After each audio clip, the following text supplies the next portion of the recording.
Xiao-Gang Wen, who will speak to us about algebra of local symmetric operators and ND non-degenerate braided diffusion categories. Thank you. Yeah, it's really a pleasure to give a talk here. It's really a very wonderful meeting. Today is the previous two talks. One discussed a holographic point of view. Another described this modular tensor category. And my talk kind of involving both. Basically, one point I try to make is that the symmetry is described by algebra of a local symmetric operator. Somehow, this algebra is very, very closely related to the non-degenerate braided diffusion category. And this non-degenerate braided diffusion category happen to describe a topological order in one higher dimension. So the symmetry and the topological order, or TQFT, in one higher dimension are very, very closely related. So let's give some very simple example. Let's consider a two-dimensional bosonic theory. And we imagine there's a lattice, and the degree freedom live on the vertex of the lattice, which are labeled by the group element. This is Z2. Okay. And the algebra of a local symmetric operator are basically a local operator are basically the operator which act on a site, a single vertex or nearby vertices. And the Hamiltonian is a sum of these algebras of those local operators. And when you have a Z2 global symmetry, basically, for example, generated by spin flip, flip 1 to -1, which act on every vertex. And then we have this symmetric operator, which is this local symmetric operator is an operator which commute with a symmetry transformation. And the Hamiltonian will be similarly the sum of local symmetric operators. And from here, one point one can see immediately is that it is algebra of this local symmetric operator which determine everything. So in some sense, we can say that the isomorphic operator algebra correspond to equivalent symmetry. Then the definition is then we have a definition of a categorical symmetry, which is basically the equivalent class of this algebra of all local symmetric operators. Okay, and but I think in this meeting, the categorical symmetry can mean something more general. That is anything described by defect line or defect surface and etc. But here the categorical symmetry will describe is more specific because it's coming from all local symmetric operator.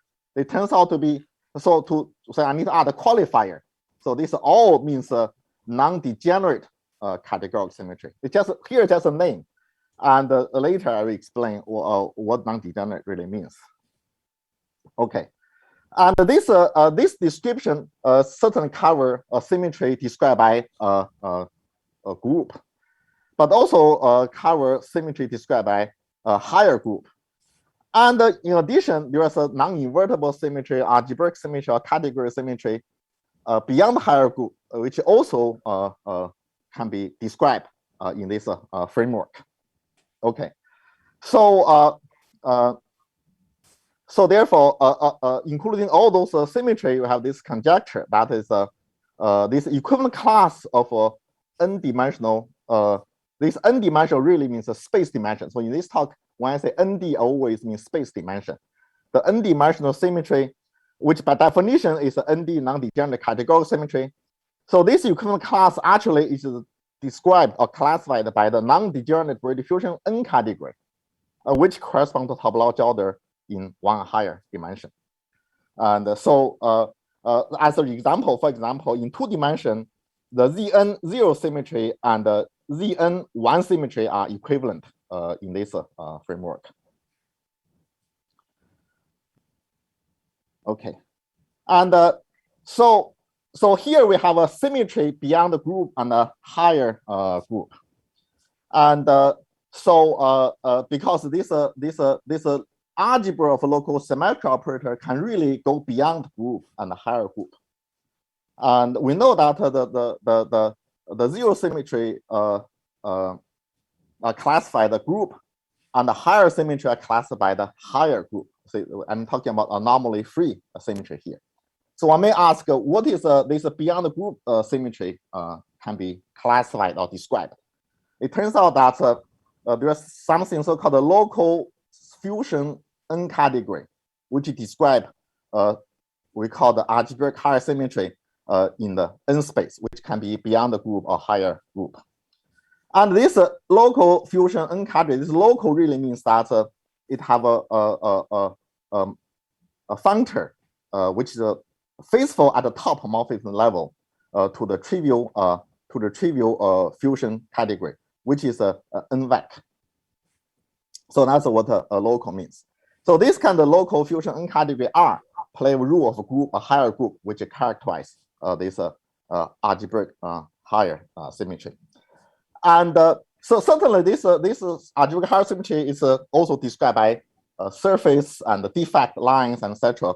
So we may call them, they also belong to categorical symmetry, but because they're coming from the local fusion N category, so we may call them local categorical symmetry, which are distinguished with this non-degenerate categorical symmetry, which is representing equivalent class of local operator algebras with the symmetry. Okay, and so here I want to mention that this beyond group symmetry in one-dimensional space, there's a lot of study, especially in conformal field theory. This defect line and the boundary, and it's a very active topic in conformal field theory. So they really study there. And recently, there's also in those papers, they study under the name of the fusion category symmetry or quantum group symmetry or non-invertible symmetry. So this kind of symmetry have many different names. And so especially in one dimension, this local fusion category is correspond to categories with a fiber functor, and so they correspond to a representation category of a semi-simple finite dimensional Hopf algebra. So that's this Hopf algebra kind of replace group, describing this beyond group symmetry in one dimension. Okay, and in two dimension, there's also a defect surface like bimodule or things like that. So that's describe this beyond group symmetry in two dimension and etc. So that's some general remark. So let's go back to our simple example. We have a local bosonic model in two dimension with a Z2 symmetry. So what is the algebra? And the algebra are generated by this poly operator act on each vertices. We can have X, and we can have a Zi, Zj. So that is those carry zero symmetry charge. Actually, Z carry a Z2 symmetry charge. When you have pair of Z, they carry total zero symmetry charge. So they are kind of local symmetric operator. And so usually people say, okay, we can use this local symmetric operator to generate algebra, and so that describes symmetry. And here I want to emphasize that there is a so-called thermodynamic limit of local operator algebra. And so in this picture, we view this algebra as a local algebra formed by this operator of a small size. For example, we can say a system size have L. The small size maybe size is less than square root of L, just some arbitrary cutoff. Okay. And so those small size operator, which are formed by the product of those operators, are called the zero dimension transparent patch operator. And but this local operator algebra also contain so-called non-local algebra formed by the one dimension, two dimension, or higher dimension, so-called transparent patch operator. But those operators have a larger size. Maybe their size are bigger than square root of L, something very large, but still much less than system size, but certainly larger than 100 or million. So that's something something in mind. So here I have this notion of a so-called transparent patch operator.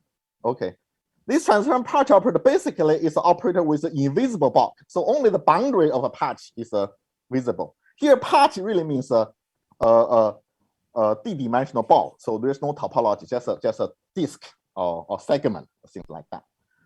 And the transparent patch operator have an invisible bulk. Another way to say that the two transparent patch operator commute if their boundary are far away, and also if their boundary is not linked, things like that. So there's some simple relation. And so we can using this local symmetry operator to generate those kind of large operators. And so this operator algebra of local symmetric operators are really have this algebra of this 0-dimension point-like operator, and also include those 1-dimensional, 2-dimensional patch operator. So this is kind of a point of view of taking thermodynamic limit of a local operator algebra. And from here, why we want to do that? Because from here, we want to see why the operator algebra are related to the braided diffusion category. So when you organize operator algebra in this way, you can see the braided diffusion category more easily. Okay, so let's look at this our example in 2-dimension case for Z2 symmetry. Certainly, the point-like operator would be this X and Zi, Zj. And we can have a 1-dimensional patch operator, which is just a product of many these Zi, Zj pairs. But all the middle part annihilate. So this string operator have empty bulk. It's only at the boundary is a Zi, another boundary is Zj, but in the middle is all that identity operator. So this kind of a strange operator is with empty bulk. And we call this operator with empty bulk so-called the neutral charge operator, because this string operator have a correspond to two charge operator, Zi at one side, Zj on the other end, which can be very far away. Okay. So this is we call the neutral charge operator, because total operator have a charge neutral. And then using this 0-dimensional operator X, we can construct another transparent patch operator, and which is a product of X over the disk. So which is a basic symmetry transformation, and but only on the disk. So we call this a patch symmetry operator. So they generate a symmetry transformation only on the disk. Actually, this patch symmetry operator essentially defines the symmetry, because this 0-dimensional symmetric operator are local. So therefore, we can using this patch symmetry operator to define this local symmetric operator by this by the commutation relation. They are commutant, as long as this operator is far away from boundary of the disk. So that's a defined symmetry. So here we don't have a global symmetry transformation. The symmetry is really described by this patch symmetry operator acting on the disk. We're part of an algebra. Then from this 0-dimensional, 1-dimensional, 2-dimensional operator, patch operator, we can have this fusion rule like this. The two string operator can join like this. This ij, jk can join to ik. And certain the disk operator also join. This disk 1, disk 2 join to disk 1 and 2. Okay. And there are also commutation relations. That is, if the string operator and the disk operator do not straddle each other, so basically their boundary do not link, then they commute. However, if the boundary link, the boundary of disk and the boundary of string link, then they anti-commute. And this anti-commutation relation essentially measure the charge at the end of the string. Remember, we say that although the total string operator carry no charge, but each end carry charge. So therefore, they this minus sign really means it carry non-trivial Z2 charge for the single end. Okay. So now from with this description, you can see there is a braided diffusion 2 category. Okay. So basically, this so let's look at a sub algebra. This sub algebra is only is generated by this Zi Zj. Okay, we kind of ignore the, okay, we can ignore this X operator. We ignore the X operator. We only consider Zi, Zj. And using Zi, Zj, we can, there's a subalgebra of this operator algebra. That is a Zi, Zj, that's like a local operator. Where if ij are very close, if ij are very far away, they became a string operator. And this string operator, and this local operator on the point correspond to the two morphism in this fusion two category. And this string operator correspond to one morphism, but this one morphism is located at the boundary of a string. So we can call Ei, Ej. They are at a different location. This Ij means a different location, does not mean different species. Okay. And then this in two-dimensional patch operator, we don't have X, so there's nothing here. It's just an identity operator. So there's a trivial object. So therefore, using this kind of this operator subalgebra generated by so-called charge neutral operator, the algebra for charge neutral operator correspond to the braided fusion category. We have this fusion rule is given by this this string, this operator algebra of this joining string can be interpreted as a fusion rule of I and J.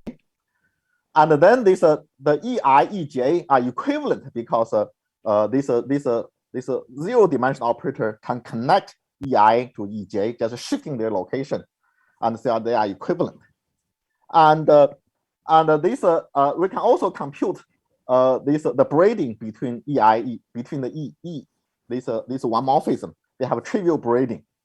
So so at the end we get so-called the local fusion two category, which is also symmetric fusion two category. I think in this case they kind of the same. Okay, and this is the well-known local fusion two category, which is two category of a rep Z2. Z2 is a group formed by the representation of a group, Z2 group. Okay, so because this category is generated by this by the charge operators. Okay, so we call them representation category because they are the representation generated by the representation of the symmetry. Okay, and there's a well-known that's the Tanaka duality. And this for this symmetric fusion category, this kind of local fusion two category actually encode everything about the group symmetry group. So therefore, we can using this representation category to describe a group, to describe a symmetry. So this actually is a kind of explanation why we want to using this why local fusion category can be used to describe a symmetry, because the symmetry charge form a local fusion category, and which uniquely determine a normally free symmetry, and then using that so that's how we use its local fusion category to determine a symmetry. And this way of describing symmetry can go beyond a group. Okay. Actually, there's another interesting category we call the transformation category, and which are generated by another subalgebra, which is where in our example, this is a zero-dimensional symmetric operator, just X. We don't have a Zi, Zj. And then there's no non-trivial string. But however, this X can form a two-dimensional patch operator. And in this case, the boundary of a 2D operator correspond to some kind of object. Actually, boundary of this two-dimensional patch operator correspond to object. And this trivial boundary of a string operator is a trivial one morphism. We have these two morphism. So at the end, this is also very simple category. So this simple category of this operator algebra is correspond to this 2-vec Z2. Okay, and certain 2-vec Z2 and 2-rep Z2 is the same, but the distinction became clear when you have a non-abelian group. For non-abelian group, 2-rep Z2, 2-vec Z2 are different, and here we get a 2-vec Z2. Yeah, so that is transformation category. And so Excuse actually, me, can I have a question here? sure. Hi, Xiao-Gang. I'm just wondering, what's the relation between the patch operator and the disorder operator? It's the same. It's a patch operator degenerate. The boundary of patch operator is really this disorder operator. You know. Uh-huh. It's a symmetry twist. So the boundary of the patch operator actually is a symmetry twist defect. Right. Oh, that was called the disorder operator. Yeah. So that is that's relation. Yes, the boundary of a patch operator. Yeah. Okay. Thank you. It's really the symmetry. This is really the symmetry twist or local symmetry twist, something like that. And but however, from transformation category, there's one thing I like to remark is that when you have anomaly free symmetry, like the example I have, and this transformation category is some kind of local fusion category, or is symmetric in this case. However, if for the anomalous symmetry, you can also construct this patch operator which generates this anomalous symmetry. And in that case, we will see that this transformation category is not a local fusion category. So actually, it's not symmetric. It have a braiding, have non-trivial braiding, so since there's a relation between anomaly and this non-local, if it's not local fusion category, then it's anomalous. So there's some relation here. Okay. So now we just discuss the two subalgebra, one generated by this charge operator, another generated by a symmetry transformation, the patch symmetry transformation. Then so you may ask why you consider these two subalgebra. Actually, it's not reasonable. It's much more natural to consider the algebra of all local symmetric operator. And that seems to capture the symmetry even better and also more faithfully. So if you do that, the algebra of all local symmetric operators, then we will have a local operator and a string operator and this operator as before. And so it turns out that this algebra generate this so-called non-degenerate braid fusion two category. And this non-degenerate braid fusion two category actually I have this very weird notation, but actually this just means the three-dimensional Z2 gauge theory with a matter. So it's not just not just Z2 gauge flux, but also with Z2 charge. And this 3D means a three-dimensional space. Okay. So therefore this algebra for all local symmetric operator correspond to this braid fusion two category for two-dimensional symmetry. So here just an example, but certainly the extrapolation or the conjecture we like to make is that this non-degenerate braid fusion N category can fully characterize the equivalent class of operator algebra. So this equivalent class of operator algebra essentially have a one-to-one correspondence with the non-degenerate braid fusion category. And so that's why, because non-degenerate, so that's why we qualify this equivalent class as a non-degenerate categorical symmetry, which was just called categorical symmetry before. Sorry. Yeah. Could you remind me how the non-degeneracy comes in? Non-degeneracy, yeah, it's coming from this here. That is we assume that this every non-trivial topological extension can be remotely detected by at least one topological extension via some kind of remote operation, which I mean by mutual braiding. Okay, so mathematically that probably means the Milgauss center of this braid fusion category is just trivial just kind of trivial object.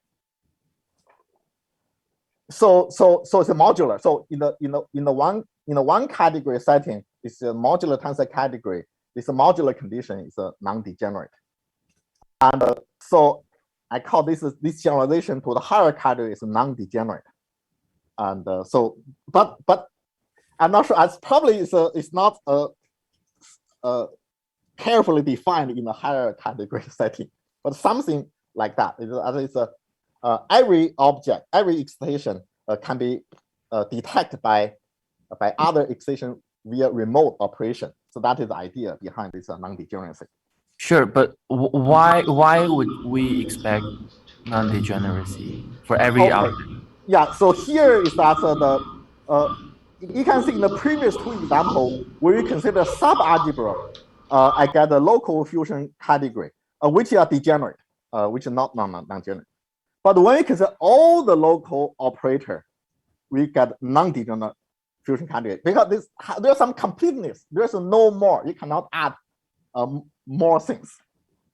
So this non-degeneracy kind of means that there's no modular extension. Modular extension is itself. So physically, I would say this all the local operators all really encoded by this non-degeneracy.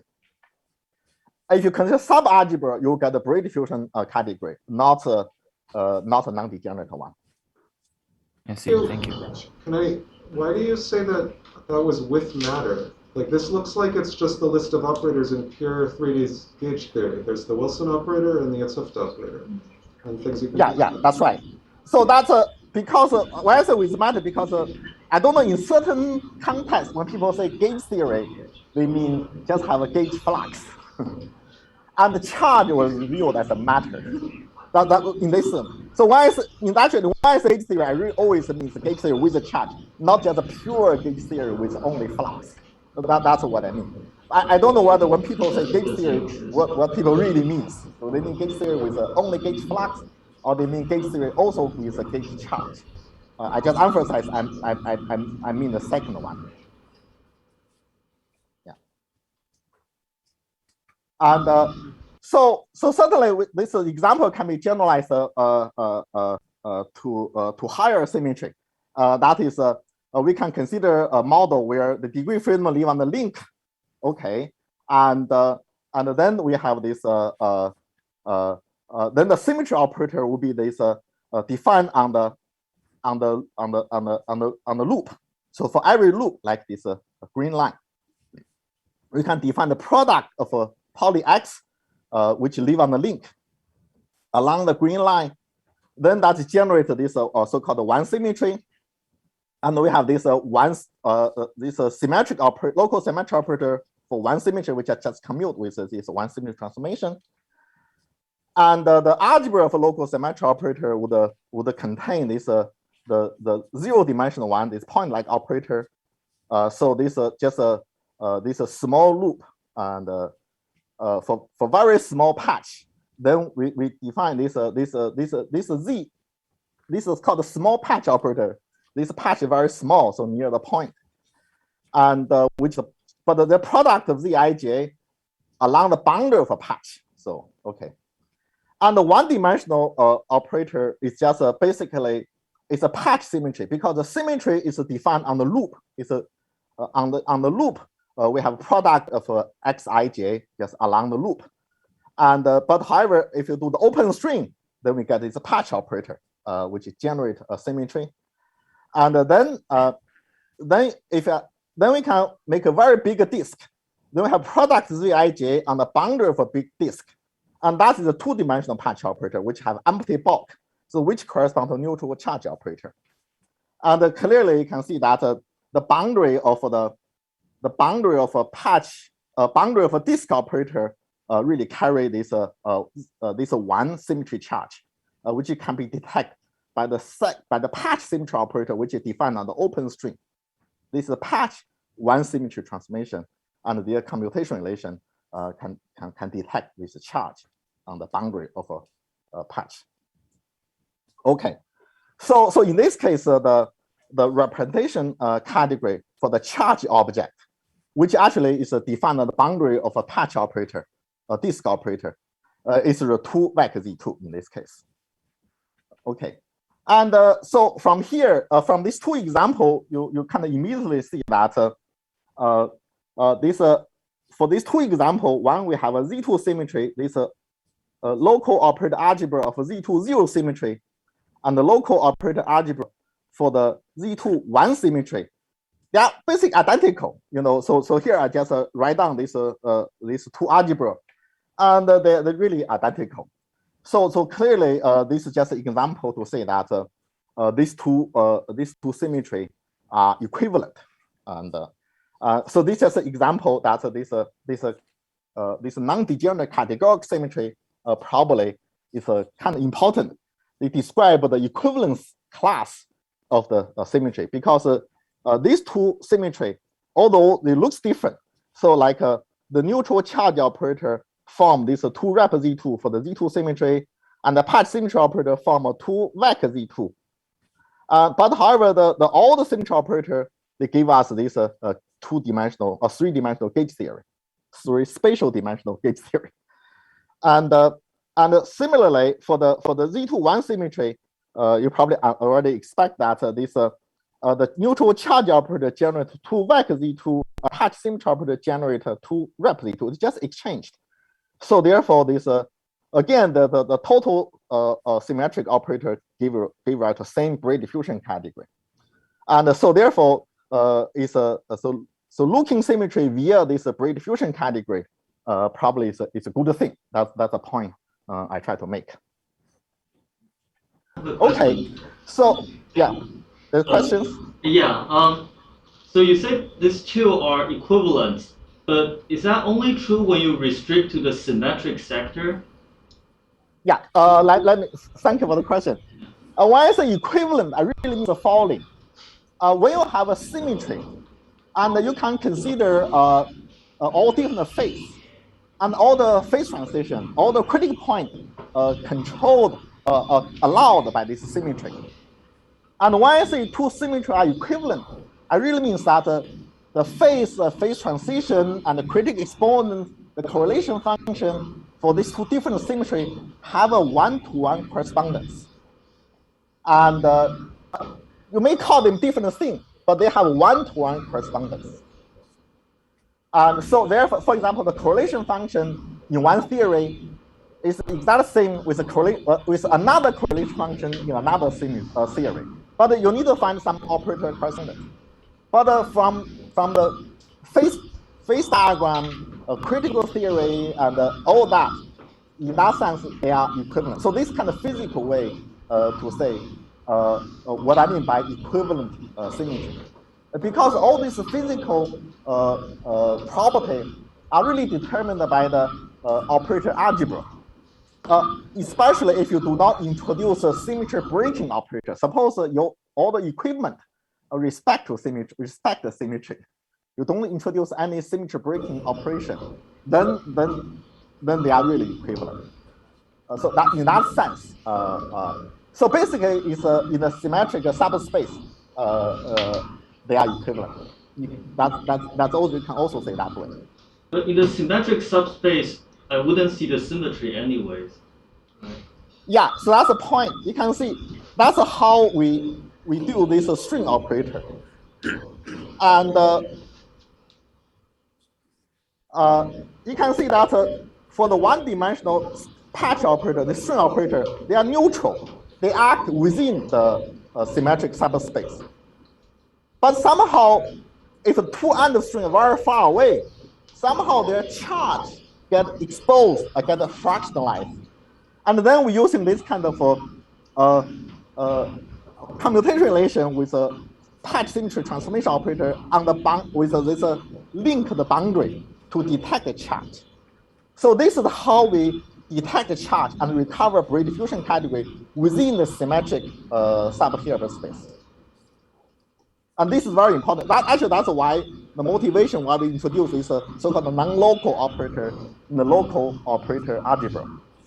That's really because they encode this fractionalization. We can see individual charge. So would you say that the equivalence relation is generated by discrete gauging? Discrete gauge. Yeah, I don't know what that really means. You know what I all want to say is that this algebra isomorphic. You know, that's an equivalent. That's mathematically I would say these two local operator algebra are isomorphic. So these two symmetries are equivalent. Thank you. Yeah. So is the line and surface operators exchanged under this equivalence? And under what? And under this equivalence, is the line and surface operators exchanged like the patch operators? No, and the charge they don't. It doesn't. The name changed. Okay, and let me see where is it. It's just you can see this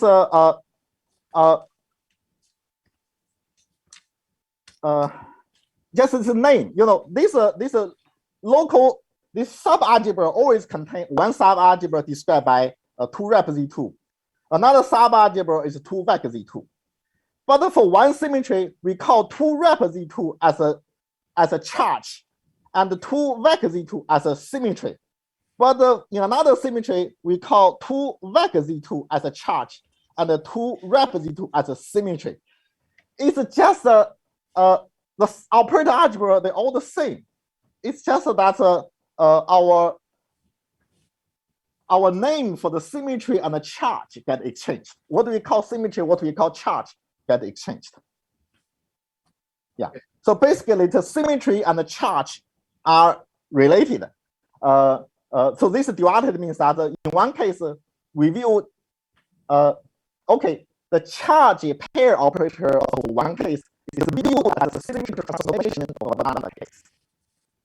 That is the relation. And for non-abelian groups, this will not work, right? It works, but it's trickier. So there's a 2 vec G, 2 rep G and 2 vec G. They are not equivalent anymore. So this works for non-abelian symmetry. Just that became 2 rep G and a vec G. They are equivalent. Okay. What So would have in higher dimensions? yeah, it works also in higher dimension. So this I do this in 2-dimensional space. Certainly you can go to one higher dimensional space. It also works. Yeah. However, there is a problem about things happening on the boundary, because in 2 dimensions, the boundary is 1 dimension. Then it's easy to arrange the order of the operators on the boundary. Yeah. But And however, also, in higher dimensions, yeah. So in higher dimension, this vec Z2 would have object of codimension 1. So Okay. therefore, for this neutral charge operator for this higher symmetry, it's always codimension 1. So you can have the order. I see. Yeah. Okay. So it's always So, yeah. always codimension 1. Yeah. Okay. And here I already mentioned that this local operator is this charge, the charge extension are described by here I want to say that why this non-degenerate categorical symmetry have this holographic picture. What is a holographic picture? Okay, and to explain this holographic picture, just on maybe some background is that the background is that this for example, in n spatial dimension, a topological order or TQFT, their excitation are described by this braided diffusion n-1 category. Okay, but however, not all the braided diffusion n category describe this topological order or TQFT. I'm not sure the TQFT, but for topological order, that's true. That not all the braided diffusion category describe n-dimensional topological order. And really because there are maybe anomalies, you know. So those braided diffusion can usually have anomalies. And for the anomalies, if this braided fusion category is anomalous, then we cannot have a lattice model which realize excitation described by this braided fusion category. So therefore, we need anomaly-free, only anomaly-free braided fusion category can describe a topological order, or we say realizable. And so this anomaly-free condition actually is a remote detectability condition. So things are remotely detectable. And this really becomes this anomaly inflow picture. That is an anomaly in certain dimension are really described by topological order in one higher dimension, or described by this non-degenerate braided fusion category in one higher dimension. Okay, so that's really link this non-degenerate braided fusion category to topological order in one higher dimension. So that is what I mean by holographic picture. And actually, this gravitational anomaly on the boundary are fully classified as a conjecture by the topological order in the bulk. So therefore, this anomaly and the topological order have this very close relation. And we also see that the topological order in the bulk is related to the symmetry, some of essence of symmetry. So from here, you can see that anomaly actually is a symmetry. So in this point of view, this holographic point of view, this equivalent class of a local operator algebra is also classified by gravitational anomaly. You can also phrase that way. Can you elaborate maybe on why remote detectability is the same thing as the vanishing of anomalies? This is the belief. Why do you believe that? Okay. So basically, we have an extension, and if this extension may be trivial or non-trivial. Okay, if some excitation can be created by local operator, then no operation around the excitation can detect it. So there's no way. However, the topological excitation, topological order, are excitation with a local energy, but they have non-localness, and so they are non-trivial. They are cannot be created by local operator. So this belief that to state this topological, not creatable by local operator, that would mean there's some other things you can do operation remotely to detect this change in the middle of the region without going close to that region, because we have something there which looks local but cannot be created by local operators. And so that is a kind of intuition behind this. So the Milgauss center is a trivial, is a kind of anomaly-free condition, or realizable condition in physics. Is it enough to check non-degeneracy of a higher dimensional S matrix, like in 2+1 dimensions? Yeah, 200, the S matrix must be non-degenerate, yes. In 2+1, that's what to me. In higher dimension, I don't know how to define non-degeneracy. That's a little tricky. That's kind of higher category things. There should be similar concept, but the detailed definition maybe needs a lot of work. Excuse me, Xiao-Gang. Yeah. Could you clarify your slogan about anomaly is symmetry? Can you clarify more carefully which anomaly and which symmetry and in which dimensions? Maybe in any dimension, anomaly is a gravitational anomaly, and the symmetry means the equivalent class of a local operator algebra. So equivalent class of a local symmetric operator algebra is have a one-to-one correspondence with a gravitational anomaly in any dimension. But here the symmetry means a discrete symmetry. Yeah, I always talk about discrete symmetry. Continuous symmetry is a totally different story, and it's quite open. How about this conventional anomaly, the Tahu anomaly of some global symmetry G? Is that also part of this picture? The Tahu anomaly of some global symmetry of SPD still consistent with? Yes. but there's no to go there. You have to define several other concepts to say that way. But here just say that every symmetry, even anomalous or non-anomalous, all the symmetry are basically operator algebra of symmetrical local operators. And so this equivalent class of operator algebra is the same as a gravitational anomaly and the same as a topological order in one higher dimension. So that's kind of a picture. Okay, and so actually we can the picture described. We can have this holographic view. Basically, that you know this categorical symmetry or non-degenerate categorical symmetry actually is topological in one higher dimension.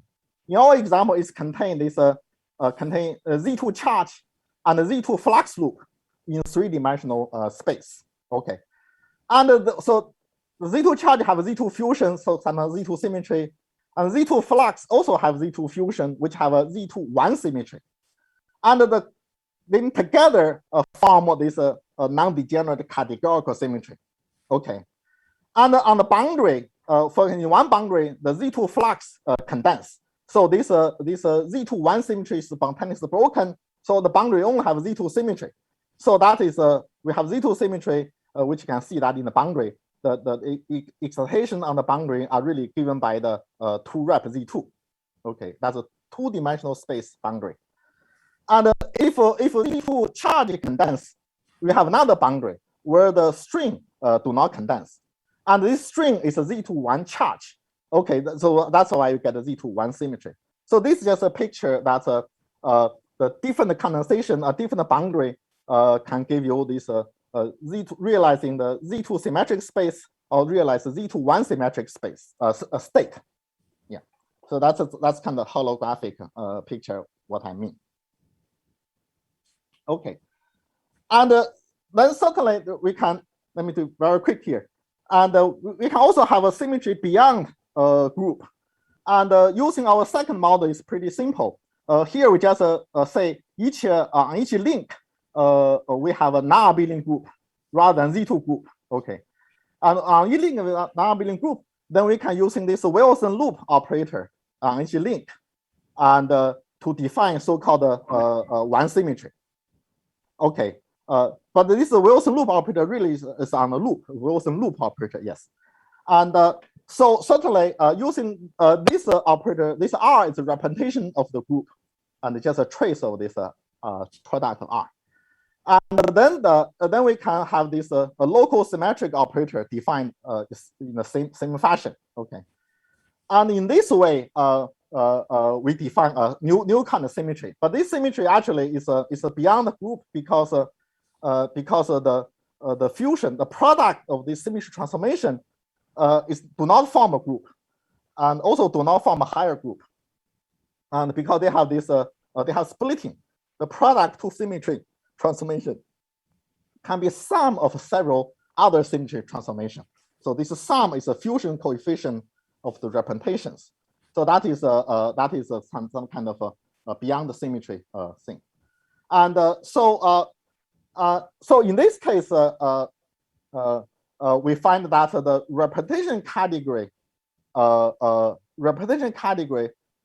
the symmetry charge is really this local fusion two category is a 2-vec G. Okay, and to see this, we just want to mention that, and in this case, what is the disk operator? So the string operator is a patch symmetry operator.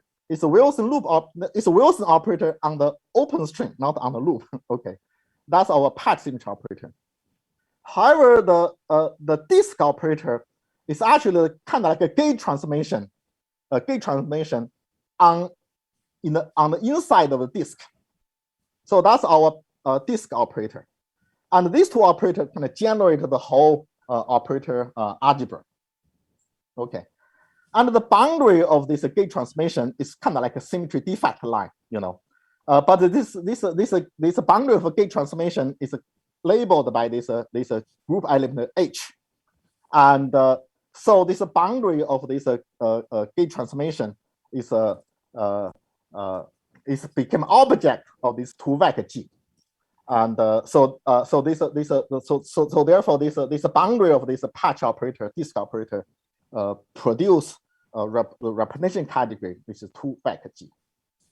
So this is an example which is the beyond group, and here is a claim that because this local charge operator create a faraway charge excitation. So that is the idea. This neutral charge operator, although itself are extended, but they only create a charge the excitation on the boundary. Those boundaries are far away. And also the neutral charge operator have empty bulk. They usually have empty bulk. Okay. And so that means the charge on the boundary can be created locally, yes, actually. And so this is the motivation that the category they generate is a so-called local fusion category. The local fusion category, so this local fusion category plays a role of a group, a higher group, which can be used to classify this higher generic higher symmetry. So that's this kind of conjecture. This local fusion N category classify this n-dimensional anomaly-free symmetry. Here I'm emphasizing this only anomaly-free symmetry. Okay, and so therefore that's why we can call this this local categorical symmetry. Okay, maybe let me, because time, let me skip that. And so there is a equivalence relation. That is so here I want to ask the following question.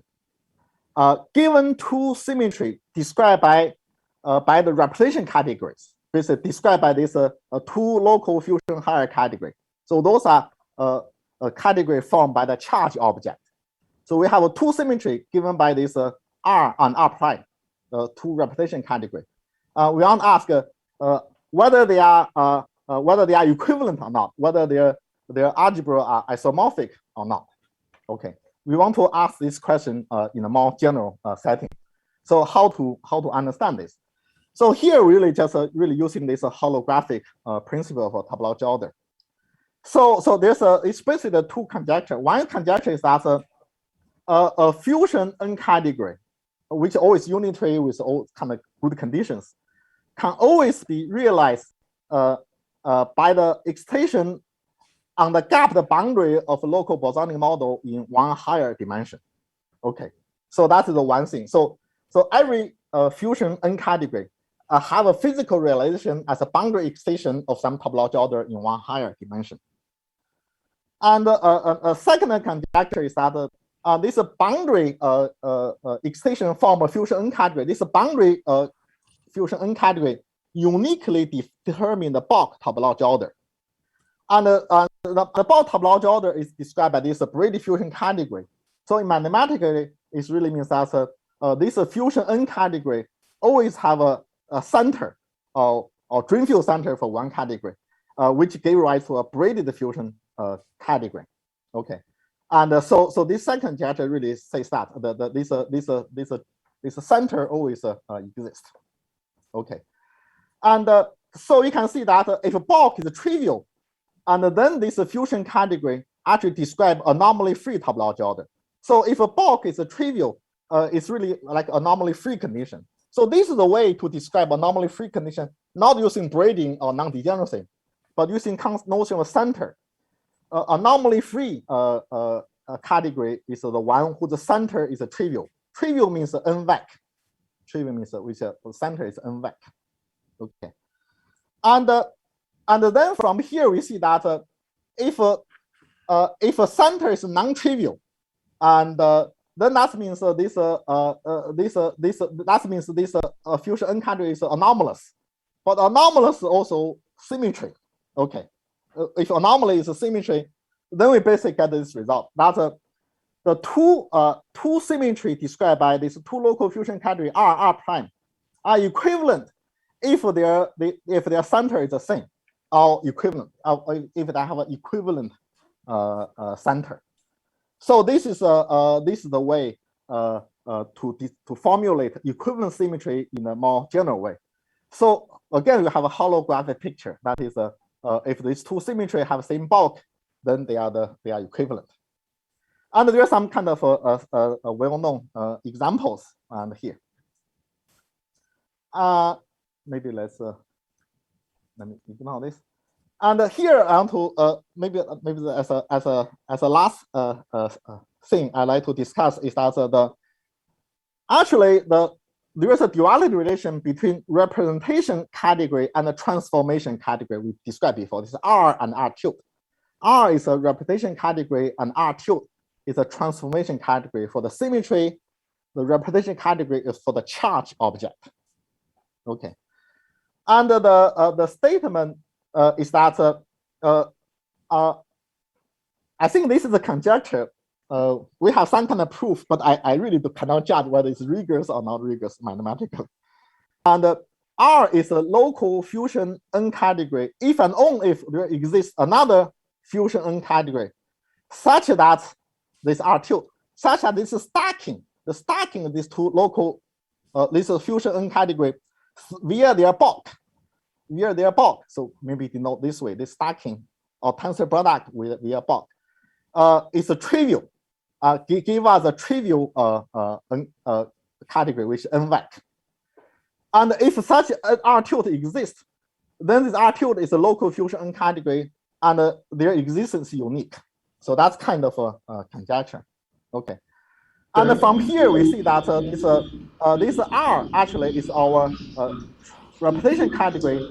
R tilde will be the representation, will be transformation category. So there is a duality relation. Yeah, this question, yeah. Yeah, so can I, like, this statement can't be correct because I don't believe the way you wrote it, it just won't be unique, but it's probably correct if you sort of match the data on both sides, that the choice should match with like the choice of local structure. The same fusion category could have multiple ways of being made a local fusion category.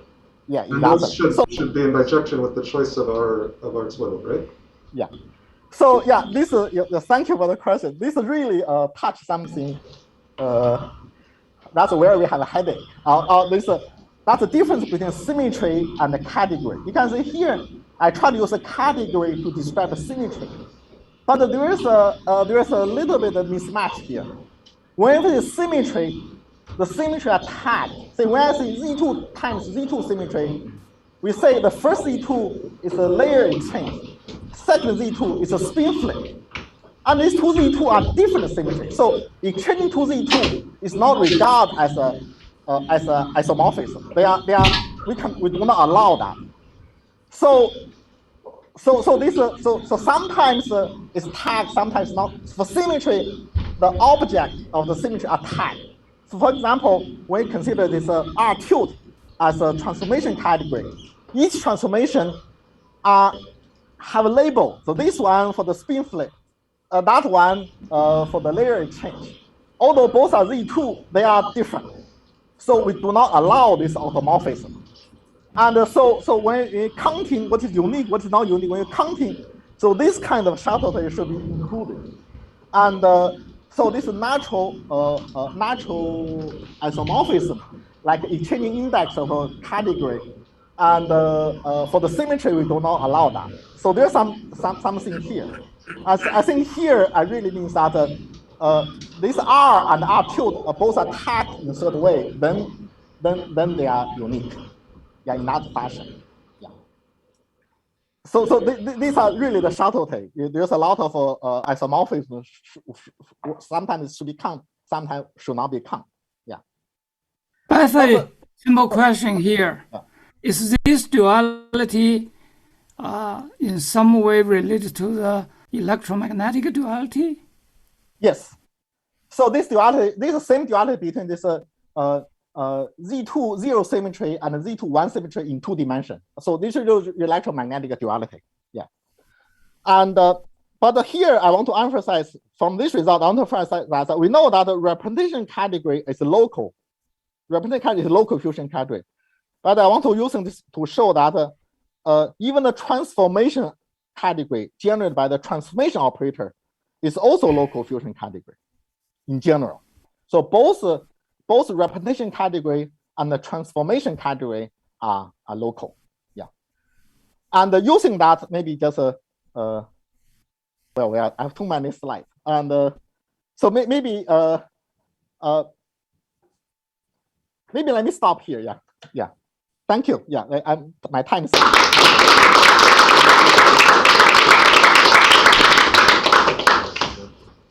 Thank you very much for that lovely talk. Do we have questions from either audience or from cyberspace?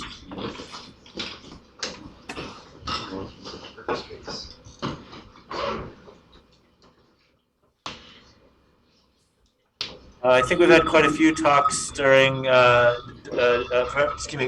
questions during that talk. It was very engaging.